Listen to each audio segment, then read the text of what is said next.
خاص طور پر اگر اپنے جسم میں درد ہو آپ کو، تو آپ درد والی جگہ پر ہاتھ رکھ کے بسم اللہ 3 بار پڑھ کے اعوذ باللہ وقدرتہ من شر ما اجد واحاذر 7 بار پڑھیں، انشاءاللہ اس سے بھی فائدہ ہوگا.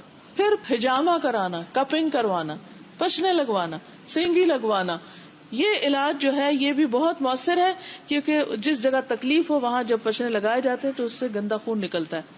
تو شیطان جو ہوتے ہیں، جنات جو ہوتے ہیں، وہ خون میں گھستے ہیں. خون ان کے لیے کیریئر ہے، جیسے اور ٹاکسنس کا کیریئر. تو جنات بھی اسی میں ٹریول کرتے ہیں جسم میں، اور جا کے گھس کے بیٹھ جاتے ہیں بندے کو وہاں تکلیف دینے کے لیے. جب پچنے لگتے ہیں اور خون کھینچا جاتا ہے تو باہر نکلنا پڑتا ہے ان کو. تو اللہ کے اذن سے وہ جاتے ہیں. نبی صلی اللہ علیہ وسلم نے فرمایا اگر تمہاری دواؤں میں سے کسی میں بھلائی ہے تو پچنا لگوانے یا شہد پینے اور آگ سے داغنے میں. اگر وہ مرض کے مطابق ہو یعنی فائدہ ہو جاتا ہے، لیکن آگ کے داغنے کو میں پسند نہیں کرتا. اس لیے شہد کا پینا، خاص طور پر ہر مہینے میں کم از کم 3 بار صبح کے وقت شہد براہ راست چاٹا جائے، اسے چمچ وغیرہ کے ساتھ نہیں، جیسے کسی ایسے گلاس وغیرہ میں ڈالیں اور 3 گھونٹ پی لیں.